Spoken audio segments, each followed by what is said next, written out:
Som. Eu não sei se estão tentando me intimidar, né? Mas bom dia a todos, pessoal. É um privilégio a gente poder estar reunido essa manhã, partilhando juntos da palavra de Deus. Como a Jaque disse, nesse momento em que a gente celebra a ceia, né? Já faz algumas semanas que eu tenho estudado a carta aos Filipenses e eu gostaria de compartilhar um trecho que está bem no final de Filipenses hoje, aproveitando esse momento de ceia. Mas antes de ir para o trecho em si, eu gostaria de relembrar algumas coisas e ao mesmo tempo fazer alguns comentários, né? Vocês sabem que nesse início de ano, né, o ano mal começou, a gente já está início de março agora, e a gente conversa com as pessoas, ou pelo menos troca ideia com quem está ao nosso redor, né? E já está todo mundo cansado, né? Já está todo mundo cheio de coisa, super atarefado, desgostoso com a vida, sobrecarregado, cheio de aflições. Pelo menos essa é a impressão que eu tenho tido com as conversas que eu tenho tido ao meu redor aí. E olhando para essa carta específica aos Filipenses, a gente vai entender que mesmo com as intempéries da vida, né, mesmo com as dificuldades, com as aflições, o cristão ele tem um outro prisma, uma outra perspectiva, né? E é engraçado porque nós sabemos que essa epístola é conhecida como uma das epístolas da prisão, né? Paulo escreve ela do cárcere, ali por volta de 60, 61 depois de Cristo. E para um público específico, bem parecido com o nosso, com onde a gente vive aqui, que tinha muito orgulho da sua identidade, muito orgulho das suas raízes, né? Se vocês olharem lá em Atos, como a gente já viu em algumas outras oportunidades quando a gente estudou, Filipos foi um dos únicos lugares que o Paulo chegou para pregar e ele não prega numa sinagoga. Porque eles tinham tanto orgulho da sua identidade baseada nos costumes romanos e helênicos que os judeus não conseguiram nem estabelecer uma sinagoga naquela cidade. Então, é um contexto bem parecido com o nosso, né? Uma cultura com uma forte identidade, com fortes costumes, hábitos e tudo mais. A carta inicialmente foi escrita com o intuito de agradecer, né, a oferta que a igreja tinha mandado por meio de Epafrodito. E o apóstolo, então, ele vai aproveitar essa oportunidade para exortar eles e encorajar eles a seguirem firmes nos processos de expansão do reino e da mensagem do evangelho. Se a gente fizer aquela brincadeira, né, de resumir Filipenses num pequeno parágrafo, nós podemos dizer que ele tem como propósito, a carta aos Filipenses tem como propósito central manter viva a mensagem do evangelho entre eles, os incentivando a continuar esse processo de demonstrar a mensagem do evangelho através das suas vidas e do seu viver como comunidade. Então, bem simples, mas ao mesmo tempo bem radical, bem direto. A estrutura da carta é bem legal, porque Paulo vai começar com uma oração, e aí logo depois ele vai estar lembrando dos conflitos que a gente passa por ser cristão, ali mais ou menos versículo 12 até o 30 do primeiro capítulo, e vai seguir isso, né? Capítulo 2, a gente vai ter um dos poemas mais lindos, né, que a gente tem escritos, né, e relembrados. Então é um dos meus textos preferidos da Bíblia, inclusive. E Paulo vai estar seguindo a incentivar, a tratar, a motivar essa igreja a estar perseguindo um padrão de vida que é alinhado ao Evangelho de Jesus Cristo, né? Um padrão de vida que transpira, que transparece esse Evangelho. Para nós chegarmos no ponto que eu queria tratar hoje, né? Nós vamos ler alguns versos ali do capítulo 4, nós vamos ler do 4 ao 7, e com base nesse trecho nós vamos falar então sobre 3 atitudes que fazem parte de a gente demonstrar uma vida da qual nós podemos usufruir graças a Cristo, né? Entender que a vida que nós vivemos é graças a Jesus, usufruindo essa vida conectado com o Evangelho e com Cristo dessa forma. Então vamos ler o trecho, capítulo 4, versos do 4 até o 7, e depois a gente comenta esses versículos um pouco mais a fundo. Versículo 4 do capítulo 4 vai dizer o seguinte: Alegrem-se sempre no Senhor. Novamente direi, alegrem-se. Seja a amabilidade de vocês conhecida por todos. Perto está o Senhor. Não andem ansiosos por coisa alguma, Mas em tudo, pela oração e súplicas, e com ação de graças, apresentem os seus pedidos a Deus. E a paz de Deus, que excede todo o entendimento, guardará o coração e a mente de vocês em Cristo Jesus. Vamos orar, pessoal? E depois a gente continua. Senhor Jesus, somos muito gratos por podermos estar reunidos aqui nessa manhã, nos debruçando sobre a Tua Palavra, que é instrumento vivo e eficaz para moldar o nosso coração conforme a Tua vontade, para que a gente busque entender qual é a Tua direção para as nossas vidas e o que precisa ser transformado em Ti. E nesse mesmo intuito, Senhor, a gente pede que o Senhor possa estar cuidando do nosso coração nessa manhã para que a gente entenda os desafios que Tu tem para nós. Que a gente possa olhar para esse pequeno trecho de Filipenses e entender o que tem de ser trabalhado aqui dentro das nossas vidas, o que precisa ser transformado, Senhor, e o que nós precisamos manter firmes e debruçados sobre Ti, Senhor. Abençoe esse momento que nós vamos viver juntos como comunidade e que a gente possa sair daqui, Senhor, desafiado a viver para Ti e por Ti nos dias que nós temos pela frente, Pai. É isso que nós Te pedimos e agradecemos no Teu nome, Jesus. Amém. Então, pessoal, como a gente viu, ali logo no verso 4, Paulo vai estar falando então sobre essa primeira atitude que serve como um desafio para a gente usufruir dessa vida que nós temos graças a Cristo. Alegrar-se sempre no Senhor, né? É bem engraçado que quando a gente estuda sobre interpretar a Bíblia e tudo mais, uma das primeiras sacadas que a gente aprende é que quando um versículo repete uma palavra ou quando um trecho repete muitas vezes alguma coisa, a gente tem que crescer os olhos e dar atenção, né? Então, num simples verso, Paulo vai ali 2 vezes incentivar eles a ter a atitude de alegrar-se sempre no Senhor. Ele começa encorajando então aquela igreja a voltar a motivação da sua alegria ao Senhor. Vocês notem que não são os fatores externos, não são as coisas que a vida proporciona, não são as conquistas, não são os méritos, não são os confortos. Paulo vai estar incentivando essa igreja a alegrar-se e alegrar-se sempre no Senhor. Isso pode parecer muito simples, mas é um conceito certamente muito profundo. Porque a gente muitas vezes baseia a nossa alegria nas mais variadas coisas, nos mais variados sentimentos, nos mais variadas conquistas, mas a gente acaba esquecendo qual deveria ser o real motivo da nossa alegria. A vida que nós temos graças a Cristo, o privilégio que nós temos de nos relacionar com o Senhor graças a Cristo. E como Paulo muito bem reforça para eles aqui, é motivo suficiente para que nós possamos se alegrar todo dia, né? Olhar para o Senhor e entender da onde Ele nos resgatou, o que nós temos e o que nós usufruímos graças a esse Deus misericordioso. O que seria esse alegrar-se no Senhor na prática, então? Basicamente, seria o expressar a gratidão em nossas vidas, lembrando-se do destino que a gente tinha antes de conhecer Jesus e da vida que nós temos e da qual nós usufruímos graças a conhecer Cristo, nosso Senhor e Salvador.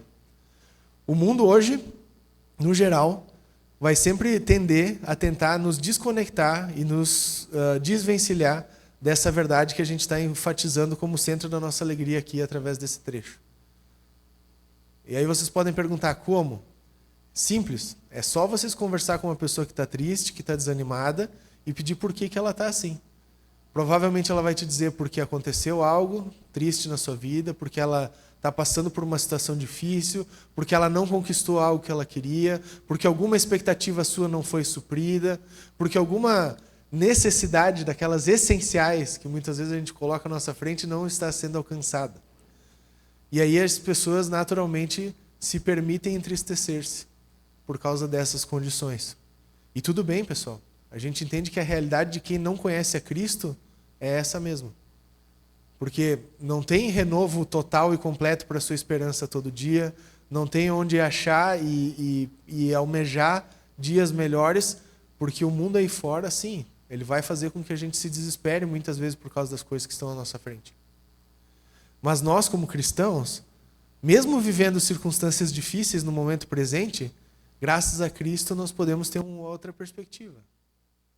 A gente sabe que não termina aqui, a gente sabe que temos uma eternidade ao lado do nosso Senhor, a gente sabe que até os nossos sofrimentos nessa vida têm propósito.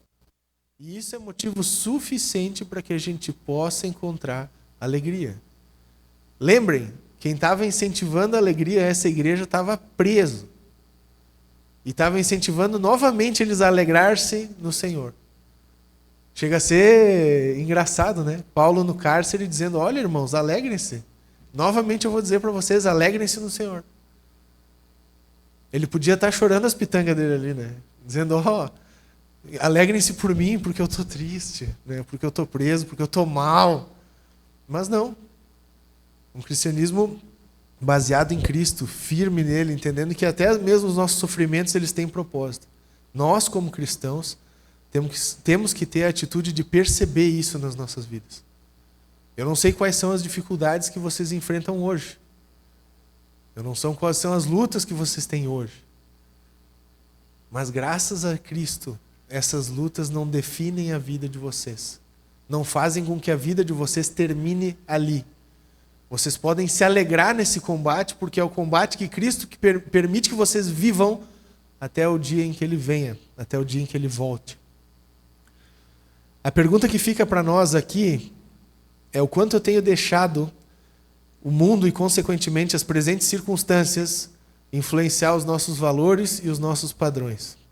Nós temos vivido tendo Cristo realmente como nosso maior tesouro, como nossa fonte de alegria, como nosso sustento, como a base do que nós somos, ou nós temos deixado outros padrões, outras motivações ser o centro da nossa alegria? Nós devemos lembrar-nos sempre que os tesouros do mundo eles são destruídos pela traça e pela ferrugem, como o próprio Jesus diz. O próprio Paulo vai dizer a Timóteo, 2 Timóteo capítulo 2, verso 1, que o renovo das forças deve vir na graça do Senhor. Para nós segue sendo o mesmo padrão. Nós devemos nos incentivar a ter essa atitude de alegrar-se no Senhor, independente das circunstâncias, para usufruir verdadeiramente da vida que Ele permite que a gente possa usufruir. Mas o trecho continua, pessoal. E aí Paulo vai seguir e vai falar de uma outra característica, ali no verso 5, onde ele mostra claramente que nós devemos demonstrar amabilidade ao relacionar-se com as pessoas. Sendo assim, filhos de Deus, devemos ser pacientes, misericordiosos, intencionais, interessados, empenhados e etc. Como cristãos, nós não nos relacionamos com as pessoas que estão ao nosso redor ou com os nossos irmãos simplesmente por interesse. Nós não nos relacionamos com as pessoas que estão ao nosso redor por conveniência. Nós vivemos as nossas relações na perspectiva de que estamos chamados a demonstrar Cristo nessas relações. Estamos chamados a oferecer do amor que nos resgatou através dessas relações. Somos chamados a demonstrar de Jesus Cristo, nosso Senhor, através dessas relações. E aí sim, nós vamos estar, através delas, usufruindo por meio delas, da vida que Cristo nos permite viver. Sabendo que sempre vai existir um incentivo e que a gente chega perto das pessoas com algum interesse, né? Porque tu não vai chegar com o teu carro estragado no mecânico e dizer assim, cara, Jesus te ama, do nada assim, né? Vocês estão ali por causa de um fim. Teu carro estragou e tu precisou levar no teu mecânico. Mas tu vai ter a oportunidade de agir como um cristão, como alguém que conhece a Jesus e a verdade do Evangelho quando tu se encontrar com o teu mecânico. Então tu pode dar um bom dia, tu pode ser atencioso, tu pode confiar na palavra dele como profissional, se tu pesquisou bem, claro, né? Não vai também ser ingênuo por ser cristão.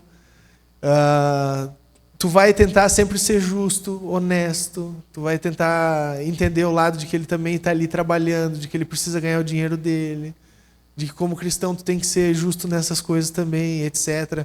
Assim como a pessoa que te atende na padaria, aquela pessoa que partilha contigo na fila do banco. Tu vai olhar tudo como uma oportunidade de demonstrar Cristo através de quem tu é. Seja atravessando a rua, seja no trânsito, seja com o teu colega de trabalho.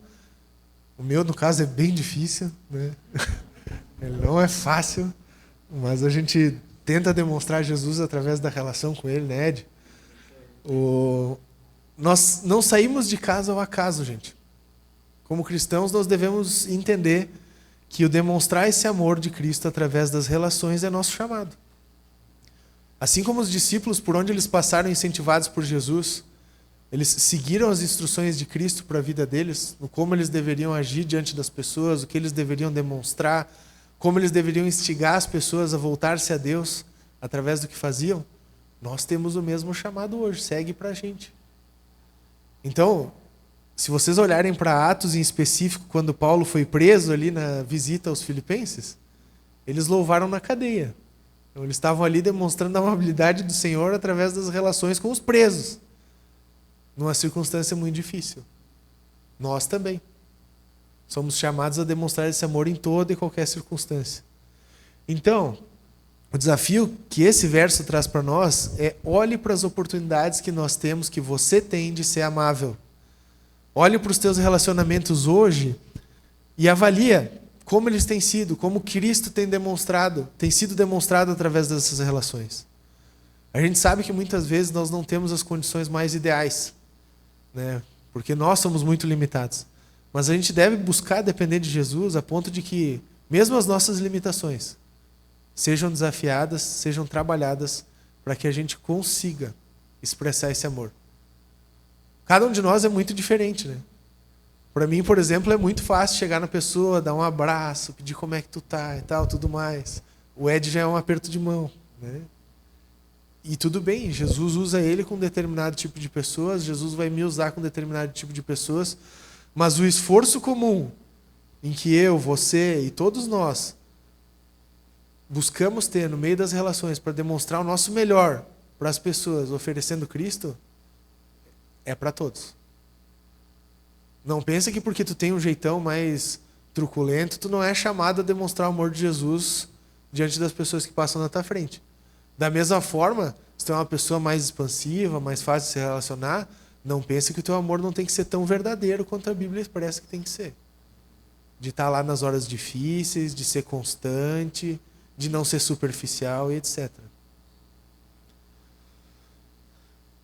Conforme o padrão que nós temos agido hoje, pessoal, o que nós temos demonstrado através das nossas relações? Como tu é com os teus subordinados, se tu é chefe, né? Como tu é com os teus vizinhos? Como tu é com a tua família? Como tu é com os teus amigos, com os teus alunos? O que transparece através dessas relações por meio da tua vida? Muitas vezes é muito mais fácil nós nos escondermos e acabar sendo cristão agente secreto nessa questão das relações, né? As pessoas não têm ciência da nossa fé, do que a gente acredita, do que a gente faz. A gente só chega, bate o ponto, vai embora, tenta passar ali desapercebido e tudo mais. Mas como cristãos, o nosso chamado é ser relevante por meio das relações. É demonstrar Cristo através das relações. Mas o trecho avança. Então nós falamos de alegrar-se no Senhor, nós falamos de demonstrar amor no relacionar-se com uma atitude, e por fim, ali nos versos 6 e 7, a cereja do bolo, né? Paulo vai estar falando sobre depender e esperar no Senhor. Ele vai estar falando sobre a questão de que nós devemos nos desafiar-se, a parte que talvez para mim seja mais difícil, né, no presente momento. Ali no verso 6, está diferente do imediatismo que o mundo prega, aprender a buscar e depender do Senhor, esperando nele, com as nossas vidas. Quando a gente chega a essa atitude nas nossas vidas com Deus, a gente vai poder usufruir do que o verso 7 fala, né? Experimentar do poder de Deus nas nossas vidas. Eu não sei como é isso para vocês, mas eu digo por mim, quando eu não policio os meus pensamentos, as minhas atitudes, é quase automático para mim agir conforme o meu coração deseja, muitas vezes motivado pelo desespero, pelo imediatismo, pelo querer resolver as coisas no meu próprio braço, na minha própria experiência. E eu não falo isso para vocês com alegria, né? Eu falo isso como algo que eu tenho que buscar constantemente trabalhar. Vocês já pararam para pensar por que isso acontece nas nossas vidas? Por que muitas vezes o nosso primeiro impulso, em meio a uma dificuldade, em meio a uma provação, é querer tentar resolver por nós mesmos? É sintoma natural de que a gente não confia em Deus. De que nós confiamos mais no quem nós somos, no nosso currículo, nas nossas atividades, do que no Senhor a quem a gente diz servir. É forte? Sim, é forte. Mas basicamente é fruto de orgulho, arrogância ou autossuficiência.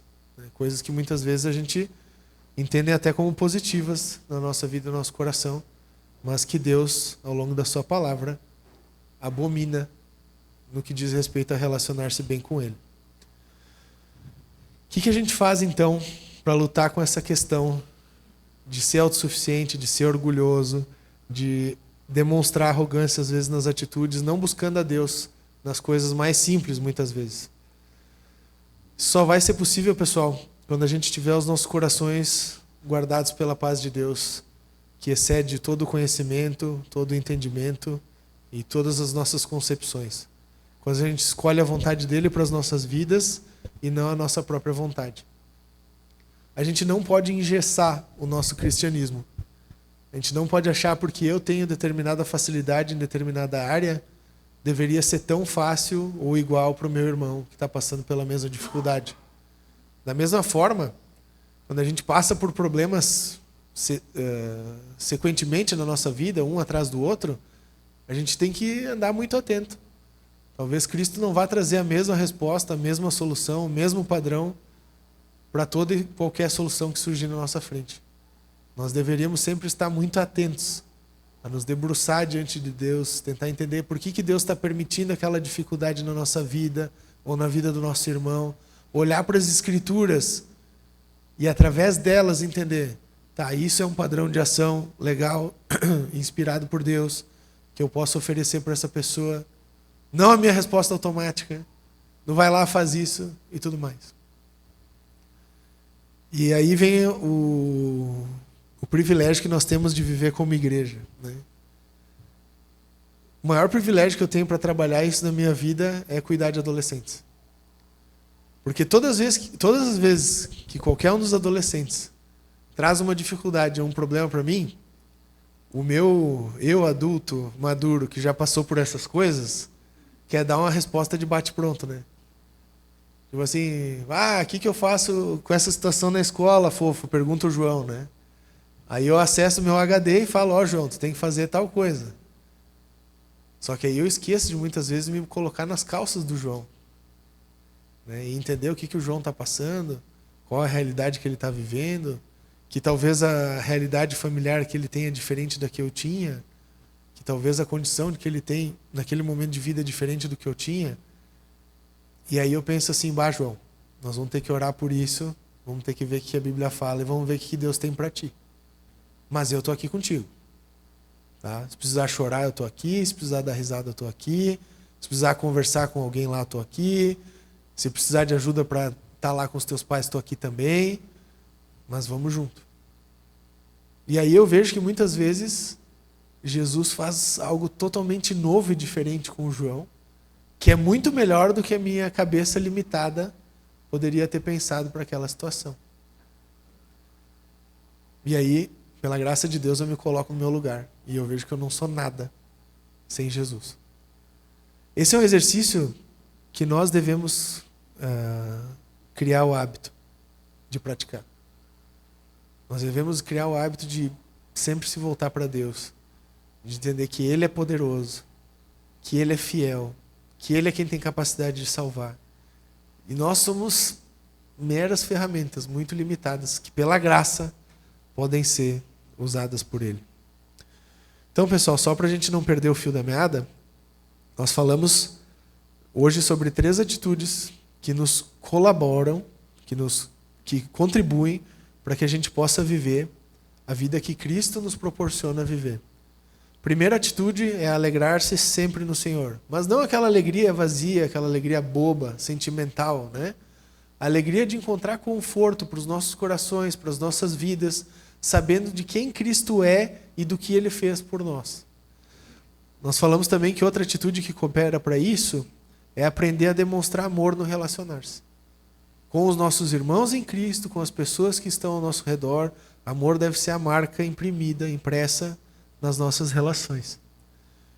E a terceira atitude que a gente abordou hoje, que coopera para que a gente usufrua dessa vida que Cristo tem para nós, é aprender a depender e esperar no Senhor, independente das circunstâncias ou das situações que a gente tem pela frente. Beleza, fofo. Tu despejou um monte de bofetada e agora vai sair numa boa, né? Tipo, largou aí a braba pra nós, disse tudo que a gente tá fazendo de errado, como é que a gente pensa errado, como é que a gente tem concepções erradas e agora vamos orar e vamos dar sequência, né? Não, de maneira nenhuma. Eu acho que todos os desafios pelos quais a gente conversou aqui, eles são desafios para mim também. E aí nós podemos fazer uma pergunta: como é que a gente pode buscar cumprir esses desafios e viver a nossa vida dentro desse padrão, conforme a palavra de Deus? Aí agora eu vou deixar o Edgar feliz, porque ele pensou, por que ele não leu o versículo 8? Né? Então agora a gente vai ler juntos o versículo 8, que Paulo vai colocar ali no intuito de aparamentar os cristãos a estar vivendo nesse padrão, né? Porque é um padrão elevado, inspirado em Cristo, apontando para Ele, mas a palavra de Deus nos incentiva a buscar atitudes que cooperem para esse padrão. Verso 8 vai dizer então: finalmente, irmãos, tudo que for verdadeiro, tudo que for nobre, tudo que for correto, tudo que for puro, tudo que for amável, tudo que for de boa fama, se houver algo de excelente ou digno de louvor, pensem nessas coisas. É aquela velha história que a gente fala, né? Nós não podemos querer ser um fisiculturista comendo X-bacon de segunda a sexta sem malhar, né? Então, nós não podemos achar que viver a vida que Cristo nos permite viver, expressando Ele dessa forma íntima e intensa, vem sem a gente buscar as coisas que são de Deus para nós. E a palavra de Deus é rica em nos oferecer dessas coisas. O convívio com os irmãos é o ambiente perfeito para que essa semente seja plantada e floresça no nosso coração. E o mundo aí fora é o campo perfeito para que nós possamos praticar essas coisas todas que vêm do alto, que são nobres, que são dignas de boa fama ou de louvor, através de tudo que a gente faz. Então, pessoal, o desafio para nós aqui, eu acho que a implicação central do texto, que deve ficar bem claro, é que Cristo entende o quanto a gente é limitado, e em momento algum das Escrituras a gente vai ver Cristo nos exigindo perfeição, mas Cristo quer de nós um coração disposto, um coração que busque incessantemente, constantemente, viver da sua palavra, viver do seu exemplo através das nossas vidas. Como cristãos, esse deve ser o nosso alvo, essa deve ser a meta que nós devemos perseguir, para poder sim usufruir dessa vida que Jesus nos dá diariamente. Algumas coisas para a gente refletir antes de sair daqui, porque vocês sabem que eu sempre gosto de um desafio prático, né?